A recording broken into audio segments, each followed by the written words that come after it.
نتوسل بالحبابة والبتول المستطابة والنبي ثم الصحابة فعسى دعوة مجابة نتوسل بالحبابة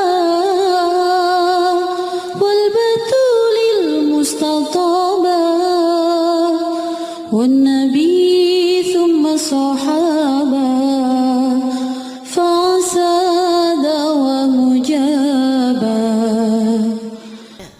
Kalau kamu jadi orang yang nggak ngerti apa-apa, yang selalu dikuasai sama hawa nafsu, yang nggak paham urusan cara mendekat kepada Allah gitu, yang ada tuh penyesalan demi penyesalan, teman-teman sekalian. Ya, adik-adik kalau yang masih kecil-kecilan gini nih masih suka belum paham nih. Tapi yang udah tua-tuaan tuh kalau saya tanyain nyesel kenapa waktu zaman muda, nggak ada yang bilang nyesel nggak pacaran dulu, nggak pernah. Saya nggak pernah dengar ada orang tua ngomong nyesel kenapa dulu nggak pacaran, atau nyesel kenapa dulu nggak tonton semua film-film di bioskop misalnya gitu. Nggak ada yang nyeselnya kayak gitu. Nyeselnya kenapa? Nyesel dulu nggak belajar ngaji, nyesel dulu nggak belajar Quran dengan benar, nyesel dulu nggak belajar ilmu agama dengan baik, nyesel dulu kenapa baru ngertinya sekarang, nyesel kenapa nggak dari dulu-dulu nutup aurat, nyesel kenapa dari dulu-dulu nggak tahu tentang Allah, tentang Rasulullah, tentang ajaran agama Islam.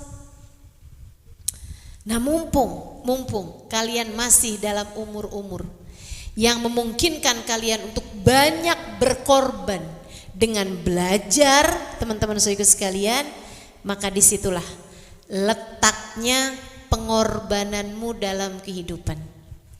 Saya ingat ada nasihat guru saya Kiai Haji Maimun Zubair.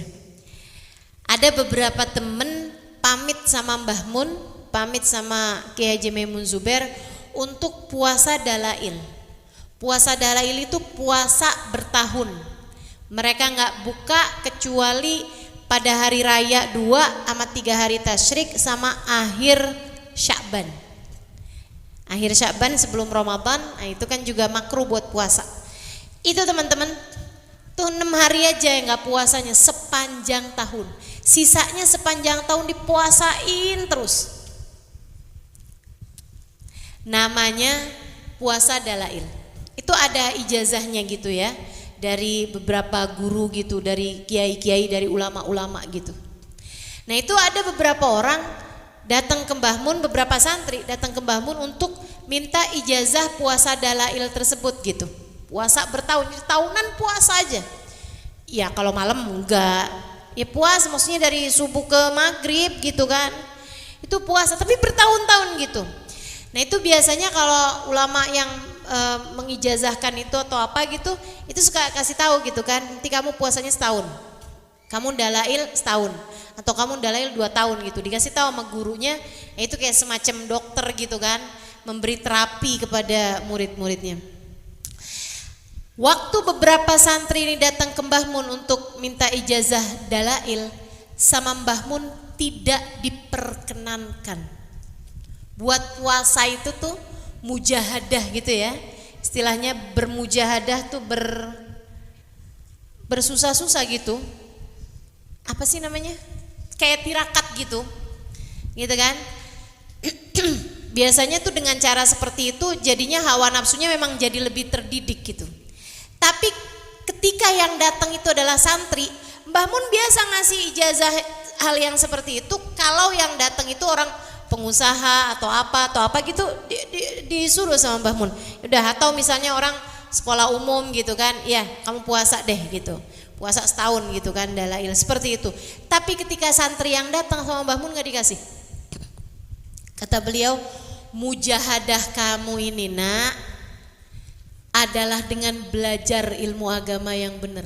Itu udah seindah-indah mujahadah buat kamu, seindah-indah pelatihan diri buat kamu, seindah-indah tirakat buat kamu. Itu adalah kamu belajar ilmu agama dengan benar. Begadang mempelajari ilmu, belajar ngafalin Al-Quran, belajar ngafalin hadisnya Nabi, belajar buat faham ilmu agama, itu seindah-indah mujahadah bagi kalian. Dah nggak usah puasa, nggak usah puasa sunnah maksudnya, nggak usah puasa dalail, nggak usah puasa sunnah, dah kamu kerjain itu aja. Belajar aja yang benar, itu seindah-indah pengorbanan kamu dalam kehidupan. Masa muda kamu nih pengen berisi pengorbanan yang diterima Allah sehingga nantinya Allah kasih hadiah-hadiah. Teman-teman saudaraku sekalian yang saya muliakan, kamu kalau pengen dapat itu maka bermujahadahlah, bersusah-susahlah di masa mudamu dengan cara pelajarilah ilmu agama dengan sebaik-baiknya, segiat-giatnya. Gitu. Ditinggalin Nabi Allah Ismail bayi sama Siti Hajar di gurun pasir, yang kemudian kita tahu namanya adalah Mekkah. Inna awwala baitin wudi'a lin-nasi lalladzi bi Bakkah mubarakan fi. Sungguhnya rumah pertama yang Allah nisbatkan dengan dirinya adalah yang ada di kota Mekkah itu. Jadi rumah Allah yang pertama, Baitullahil Haram. Saudaraku sekalian, Ka'bah itu ya. Nah itu Allah Subhanahu wa taala jadikan mereka semuanya bermujahadah, berikhtiar. Ditinggalin Siti Hajar, ditinggalin Nabi Allah Ismail di tempat tersebut. Nabi Ibrahim berat, Siti Hajar berat, Ismail berat, setengah mati hati mereka untuk ditinggalkan seperti itu, akan tetapi meninggalkan yang disukai, meninggalkan yang dicintai karena yang tercinta, yaitu Allah Subhanahu wa taala. Mereka pun melaksanakan hal tersebut 7 tahun lamanya. Nabi Ibrahim tuh ninggalin istri sama anaknya di gurun pasir itu, teman-teman saudaraku sekalian. Itu 7 tahun lamanya, nggak sebentar, bukan 7 hari, bukan 7 jam gitu, akan tapi 7 tahun itu minimal itu ya. Sebab begitu pulang Nabi Ismail tuh udah cukup besar gitu, udah bisa diajak ngobrol, udah. Dan itu waktu itu ketika Nabi Ibrahim balik lagi ketemu sama Siti Hajar dan Nabi Ismail, itu Siti Sarahnya belum punya anak. Istrinya yang bangsawan tuh belum punya anak. Karena Siti Sarah itu punya anak di saat dia tuh sudah sangat lanjut usianya. Sampai ketika dikabarin bahwa Sarah datang malaikat wabasyirnahu bi Ishaq wa min wara Ishaq Yaqub. Malaikat datang kepada Nabi Ibrahim terus bilang gitu, wahai Nabi Ibrahim, kami diutus Allah SWT untuk memberitahu kepadamu dan kepada istrimu bahwa istrimu ini, Sarah ini akan hamil Ishak, akan hamil nabinya Allah yang bernama Ishak. Itu belum lahir udah dikasih nama sama Allah SWT. Min wara Ishaq Yaqub. Nanti Ishaknya itu juga bakalan punya anak juga, seorang nabi yang bernama Yakub.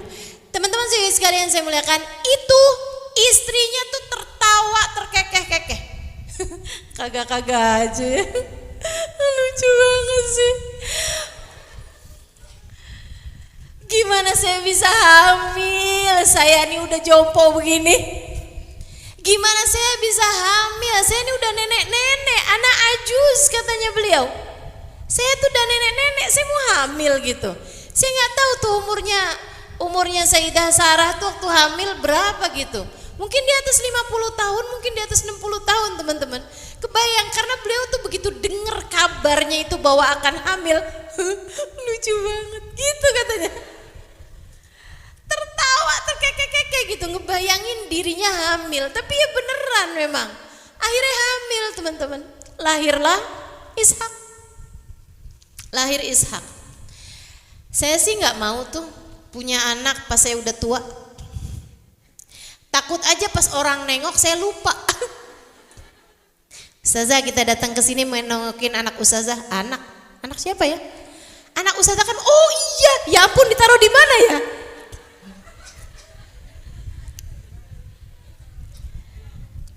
Kayaknya enggak dah ya. Udahlah. Enggak ada anak enggak apa-apa, ngelahirin yang lain aja. Iya, anaknya udah banyak nih, banyak banget nih. Mau jadi anak saya?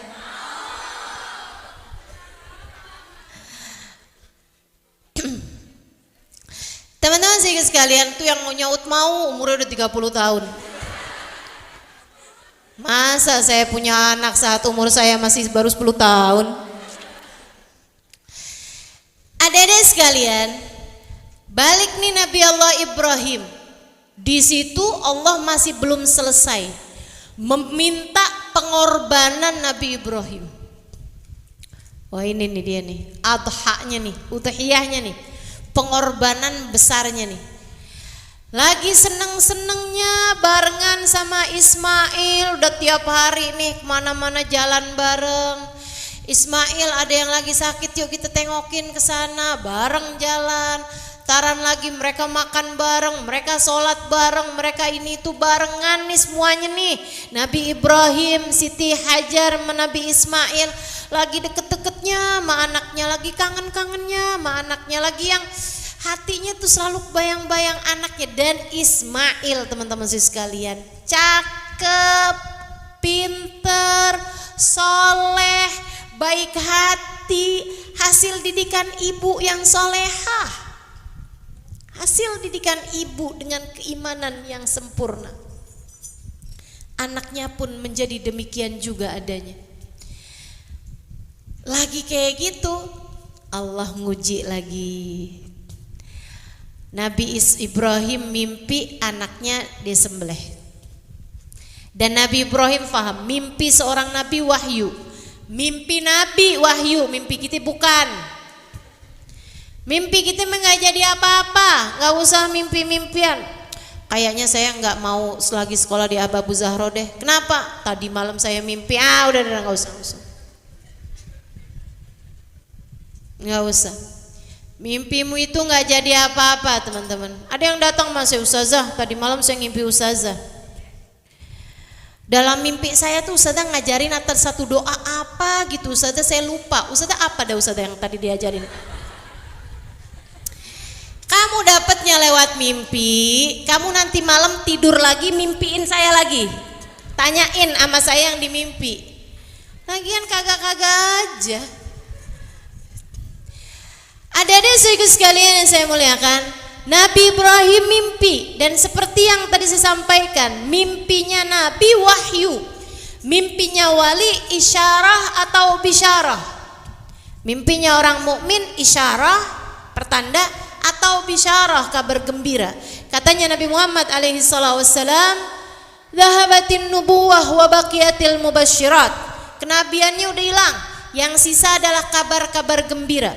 Apa itu kabar gembira wahai Nabi Muhammad? Ru'yar rajulil mu'min, mimpinya seorang mukmin. Au ru'ya ilai, atau dimimpiin orang lain. Gitu ya. Kadang-kadang juga merupakan hal yang menjadi kabar gembira gitu.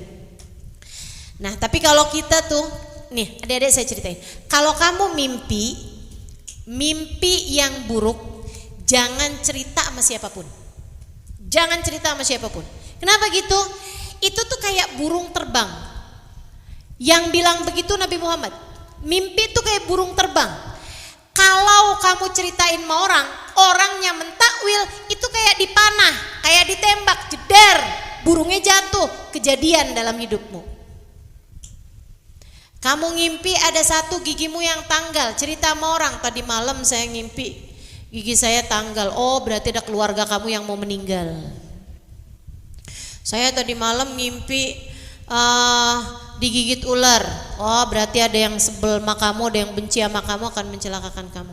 Nah, itu kalau ditakwil sama orang gitu ya, maka takwilnya itu akan terjadi. Jadi kamu kalau mimpi buruk, adik-adik ingetin ini ya. Kalau kamu mimpi buruk, biasanya tuh kan akan terbangun dalam keadaan kaget. Jadi kalau misalnya mimpinya itu yang kayaknya tadi malam saya mimpi buruk, mimpi apa ya? Berarti nggak buruk. Atau berarti nggak seberapa buruk. Sebab mimpi buruk yang beneran buruk itu akan membuatmu itu terbangun dalam keadaan kaget gitu. Biasanya kayak yang gitu kan, bangunnya tuh kaget.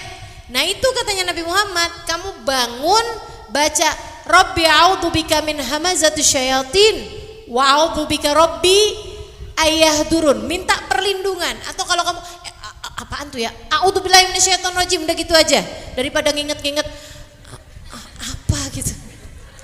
Pokoknya minta perlindungan dari setan lah gitu intinya ya. Kalau nggak inget sama tadi Rabbi a'udzubika min hamazatis syayatin wa a'udzubika Rabbi ayahdurun, sekurangnya baca a'udzubillahi minasyaitonirrajim. Kemudian nafas. Apa itu nafas? Meludah tapi nggak keluar ludahnya. Nah itu nggak keluar tuh ludahnya tuh. Ya keluar dikit-dikit. Maksudnya tuh nggak yang ngeludah cuah gitu, enggak gitu gitu. Ya, kanan kiri depan belakang, kanan kiri depan belakang. Kamu meludah seperti itu teman-teman saya sekalian. Kanan kiri depan belakang, atas bawah nggak usah nggak usah. Terjatuhnya ke muka kamu. 3 kali masing-masing ya. Gitu. 3 kali masing-masing. Sekali lagi nafas ya, bukan meludah, apalagi kalau sebelahnya ada orang. Apaan nih? Kemudian kata Nabi Muhammad, kamu ubah posisi tidur. Jadi kalau asalnya miring kiri, sekarang miring kanan. Kalau asalnya miring kanan, berarti miring kiri gitu. Pakai ngebalik bantal apa nggak usah? Boleh juga. Kalau mau boleh juga. Balik bantalnya, kemudian kamu pindah posisi kayak yang ya udah deh, saya mau ganti kaset. Gitu ya. Kaset dulu tuh pakai dibolak-balik tuh. Ya, biasanya kan kaset bagian pertama filmnya itu masih lagi yang tegang-tegangnya. Berikutnya itu kan udah jadi jagoannya udah menang. Gitu ya. Jadi pindah posisi. Kata Nabi Muhammad, kalau kamu kerjakan itu, kecuali yang urusan balik bantal tuh nggak ada ya. Tapi yang sisanya semua tuh diajarin Nabi tuh. Step by stepnya itu. Baca perlindungan dari setan, kemudian nafas kanan, kiri, depan, belakang masing-masing 3 kali. Kemudian ubah posisi tidur. Nah itu kata Nabi Muhammad, fa innahu la yaduruk. Dan jangan ceritakan kepada siapa-siapa, fa innahu la yaduruk, insyaallah nggak akan berbahaya bagimu. Gitu katanya baginda kita Nabi besar Muhammad sallallahu alaihi wasallam. Itu kalau mimpi buruk. Kalau mimpi bagus gimana Ustazah? Kalau mimpi bagus, kata Nabi Muhammad, jangan ceritakan kecuali kepada orang yang sayang sama kamu. Bukan yang kamu sayang, bukan. Yang sayang sama kamu. Emang beda ya Ustazah? Ya beda kan. Orang tua itu sayang sama kamu udah pasti. Kakak-kakak, saudara-saudara, nah itu rata-rata sayang sama adiknya. Gitu ya. Atau guru itu sayang sama muridnya. Tapi kalau temen, walaupun kamu sayang sama dia, belum tentu dia sayang balik sama kamu gitu. Nah itu jadinya kalau mimpi kamu, kalau kamu ngimpi sesuatu yang bagus-bagus, boleh ceritakan hanya kepada orang yang kamu tahu dia sayang sama kamu. Biar kenapa? Biar kamu nggak kena mata. Biar kamu nggak kena mata. Kena mata apaan sih Ustazah? Kena mata gitu. Kena mata tuh artinya ada pandangan-pandangan iri dari orang lain dan mungkin bisa berbahaya buat kamu. Apalagi kalau kamunya jadi ujub, kalau kamunya jadi ria gitu. Semalam dong lo tahu nggak gua mimpi siapa? Gara-gara kemarin abis dengerin ceramahnya Ustazah tuh, kamu tahu nggak tadi malam saya mimpi siapa? Nabi Ibrahim? Bukan. Nabi Ismail? Bukan. Siti Hajar? Bukan. Siti Sarah? Bukan. Terus ibu saya lah. Ibu udah bodoh. sih guys sekalian, itu jadi kalau kamu ngimpi sesuatu yang bagus, ceritakanlah hanya kepada orang yang kamu tahu dia sayang sama kamu sehingga nggak jatuh ujub. Sebab kalau kamu mimpi wali-walinya Allah terus kamu ceritakan, takutnya kamu jadi ujub. Nah kalau ujub biasanya nggak datang lagi tuh. Mimpi yang bagus-bagus nggak datang lagi kalau ujub. Atau kalau ujub takutnya kamu jadi gede hati, akhirnya jadi hasil mimpinya malah lebih bawa kepada keburukan daripada kepada kebaikan. Gitu ya. Istilahnya Habib Umar bin Hafid, nah ini saya suka banget nih istilahnya Habib Umar nih ya. Ru'yal mu'min, ru'yal salih, ru'yal mu'min as-salih. Kata Habib Umar, tasur wala taghur. Tasur wala taghur. Ru'yat tasurruk wala taghurruk. Kata beliau, mimpinya orang mukmin, mimpi-mimpi bagusnya orang mukmin, jadi kabar gembira aja, jangan sampai jadi hal yang menipu dirinya. Membuat seneng kamu aja nggak apa-apa, jangan sampai membuatmu tertipu. Jadi ngerasa diri kayak udah bakalan masuk surga, udah pasti kumpul sama orang-orang soleh. Setiap waktu aja seringnya ngimpi Faqihul Muqaddam, ngimpi Imamul Haddad, ngimpi Syekh Bakar bin Salim, ngimpi Syekh Abdul Qadir Jailani gitu ya. Waduh, nih kayaknya saya surga nih. Wah, kayaknya nih saya surga nih sama sendal-sendal saya nih. Ya Allah, Dek. Enggak gitu ceritanya gitu. Nah, ini kembali lagi kepada Nabi Allah Ibrahim bermimpi menyembelih anaknya. Sedihnya luar biasa Nabi Ibrahim. Ditungguin. Ya Allah, beneran gak sih ini? Apakah ini perintahmu yang saya gak bisa apa-apa lagi, atau ini hanya sekedar kayak anjuran atau gimana nih ya Allah? Hamba minta dipastikan. Besoknya malam 9 ngimpi lagi yang sama menyembelih anaknya. Sampai malam 10 3 kali berturut-turut mimpi yang sama. Nabi Ibrahim berarti mau gak mau itu harus melaksanakan mimpi tersebut, yaitu menyembelih Nabi Allah Ismail. Adik-adik sekalian, akhirnya Nabi Ibrahim pun ngomong sama Siti Hajar, yaitu ya subhanallah, saya sih bayangin diri jadi Siti Hajar, nggak kuat. Kayak apa tuh rasanya ketika Nabi Ibrahim bilang, wahai Hajar, saya 3 malam berturut-turut bermimpi menyembelih Ismail anak kita. Dan kamu tahu, mimpi seorang nabi adalah wahyu dari Allah Subhanahu wa taala. Kayak apa tuh patah hatinya Siti Hajar? Kayak apa lukanya Siti Hajar? Ini kalau Siti Hajarnya bukan cewek baik-baik nih, bukan perempuan solehah, bukan tingkatannya waliyah nih, kayaknya Siti Hajar bahkan bilang terus. Dulu udah ditinggalin di padang pasir gersang, udah selamat, sekarang pakai tanganmu Ibrahim kamu mau pastiin anak kita mati.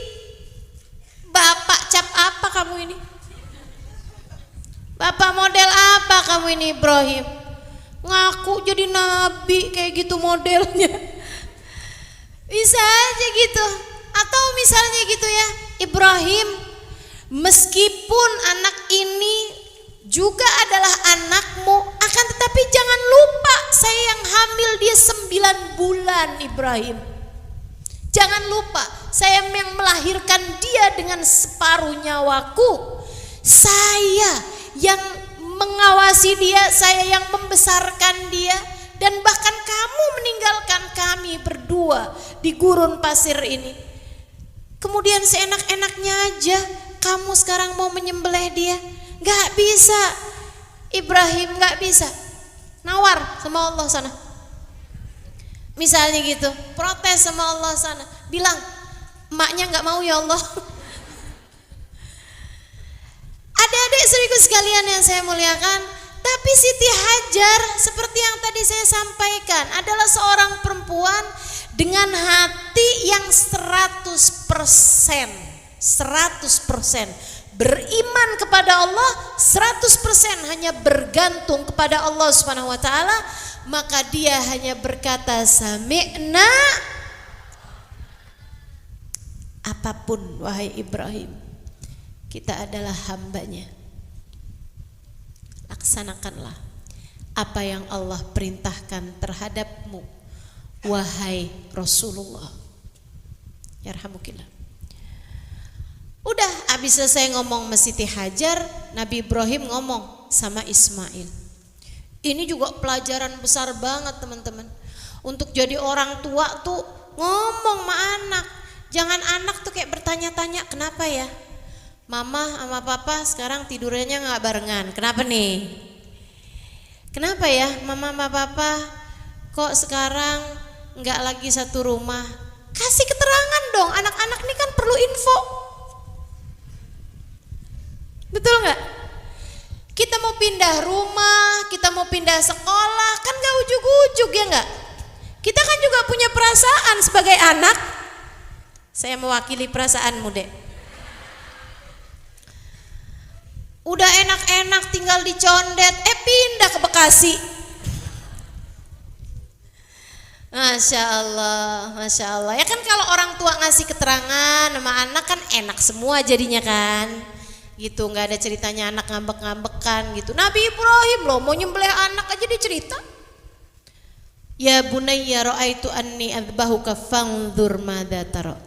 Nak, anakku sayang, ayah bermimpi menyembelihmu 3 malam berturut-turut, dan kamu tahu mimpi seorang nabi adalah wahyu dari Allah Ta'ala. Bagaimana pendapatmu nak? Anaknya keren banget, hasil didikan emak bapak nih, luar biasa ya.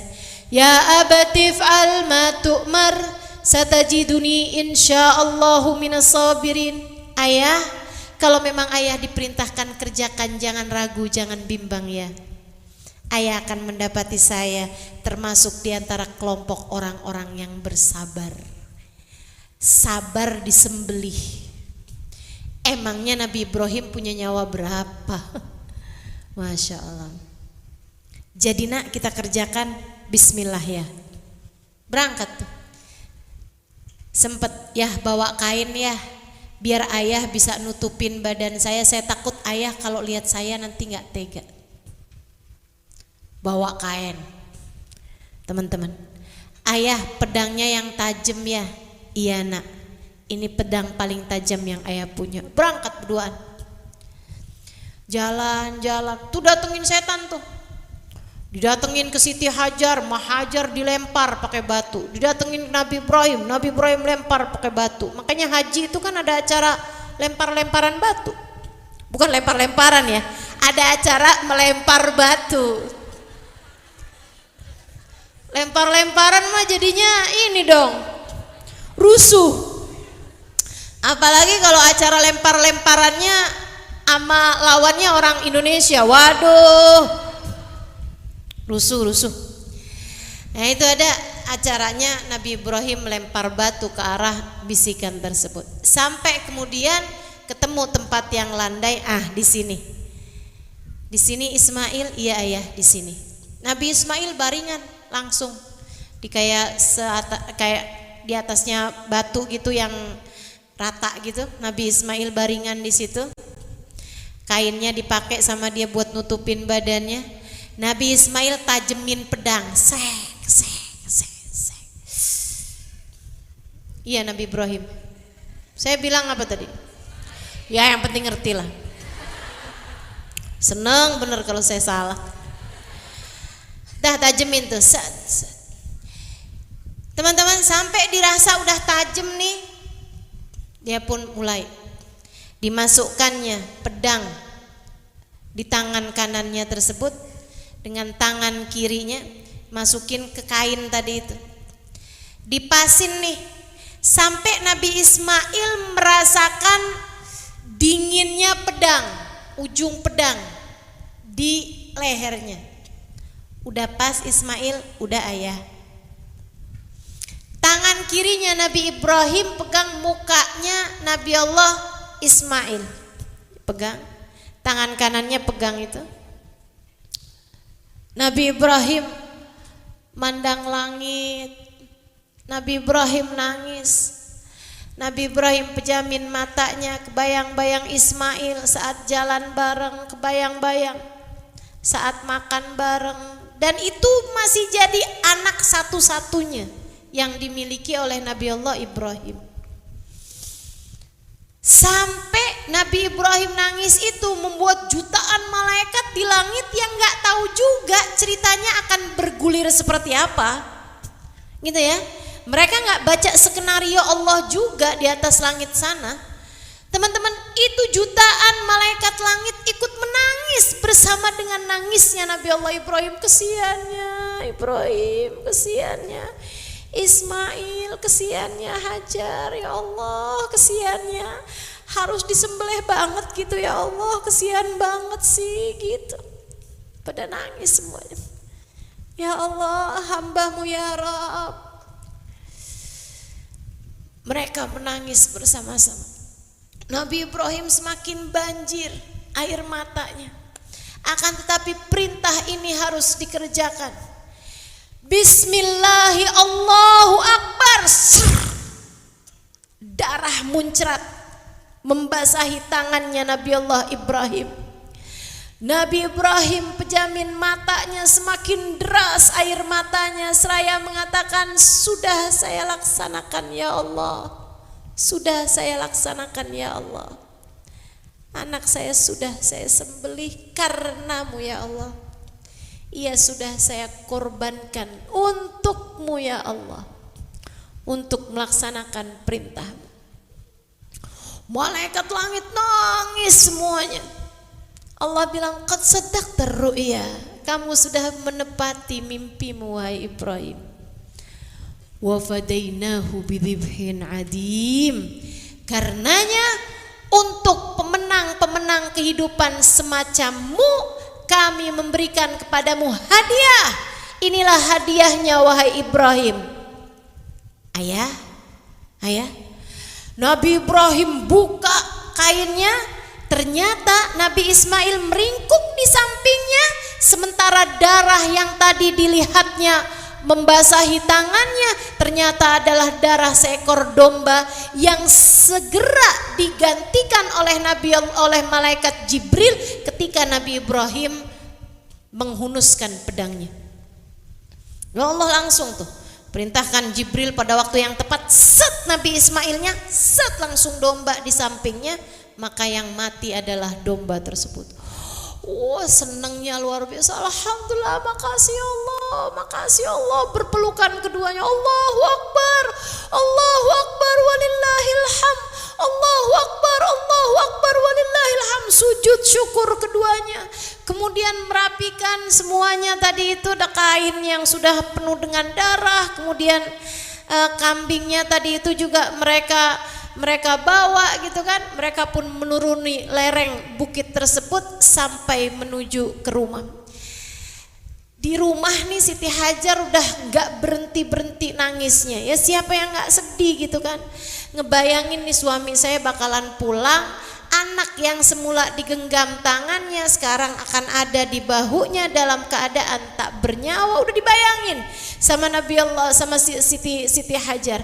Akan tetapi tiba-tiba dia dengar suara takbir yang bukan hanya dari suaminya, akan tetapi juga dari suara anaknya. Allahu Akbar, Allahu Akbar, Allahu Akbar, la ilaha illallah, Allahu Akbar, Allahu Akbar walillahilham, Allahu Akbar, Allahu Akbar, Allahu Akbar. Siti Hajar segera bergegas keluar dan kemudian dia mendapati anaknya selamat bersama dengan Nabi Ibrahim yang senyumnya sangat lebar, dan mereka semua menyeret kambing dengan kain yang mereka bawa tersebut, diseret-seret menuju rumah. Nabi Siti Hajar pun memeluk mereka semuanya. Mereka pun dalam keadaan bahagia. Wal akibatu lil muttaqin. Akhir yang baik, happy ending selalu akan Allah berikan kepada hamba-hambanya yang bertakwa. Maka selalulah pilih jalan takwa dalam seumur hidupmu, Dek. agar gak banyak penyesalanmu. Selalulah pilih jalan taat adekku sayang, gak usah milih dosa. Dosa tuh dipilih gak bawa enak, kelihatannya doang kayak enak gitu, abisannya kesana susah semuanya. Adek-adekku sekalian, pacaran kelihatannya doang enak, depan-depannya belakangnya sengsara, banyak nangisnya daripada senengnya. Itu di dunia, belum lagi di akhirat. Kamu pikir gak akan dihisab atas perbuatanmu itu? Ada hisabnya. Udahlah, pilih jalan takwa, ikut apa yang Allah Subhanahu wa taala aturkan. Sama Allah disuruh nutup aurat pakai jilbab, pakai, enggak usah tawar-tawaran. Sama Allah diperintahkan salat yang benar. Sama Allah diperintahkan menuntut ilmu, tuntut ilmu yang benar gitu. Pada semua apapun kebaikan-kebaikan yang kamu lakukan, di sana terdapat makna pengorbanan. Dan dalam setiap pengorbanan itulah, jika kamu melaksanakannya dengan cara yang terbaik, akan ada hadiah-hadiah besar yang Allah Subhanahu wa taala berikan sebagai balasan atas kebaikanmu dunia sebelum kelak di hari akhirat nanti. Yuk, belajar berkurban. Dari Siti Hajar belajar berkurban, dari Nabi Ibrahim belajar berkurban, dari Nabi Allah Ismail, untuk kita perlahan-lahan meninggalkan perbuatan-perbuatan dosa dan perlahan-lahan menempuh jalan takwa. Insya Allah. Rabbana zalamna anfusana wa illam taghfir lana wa tarhamna lanakunanna minal khasirin. Rabbana atina fid dunya hasanah wa fil akhirati hasanah wa qina adzabannar bifadli subhana rabbika rabbil izzati amma yasifun wa salamun alal mursalin walhamdulillahi rabbil.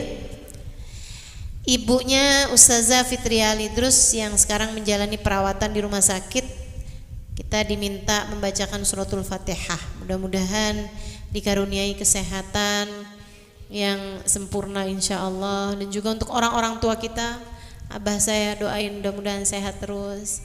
Kita semuanya minta pada Allah Subhanahu wa taala, semoga Allah karuniakan kesehatan zahir batin buat kita sekalian insyaallah.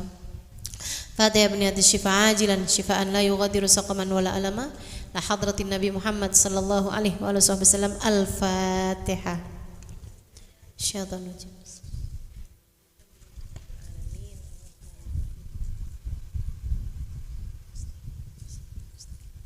Siratal ladzina an'amta 'alaihim ghairil maghdubi 'alaihim waladdallin. Amin. Allahumma rabban nas adhibil ba's ishfi anta syafi wa afi antal muafi shifaan la yughadiru saqaman wala alama. Wa sallallahu ala sayyidina Muhammadin wa ala alihi wa sahbihi wasallam walhamdulillahi rabbil. Mudah-mudahan bermanfaat, kurang lebihnya mohon maaf. Billahi taufiq wal hidayah. Cukup sekian dari saya. Wal afu minkum. Assalamualaikum warahmatullahi wabarakatuh. نتوسل بالحبابة والبتول المستطابة والنبي ثم الصحابة فعسى دعوة مجابة. نتوسل بالحبابة والبتول المستطابة والنبي ثم الصحابة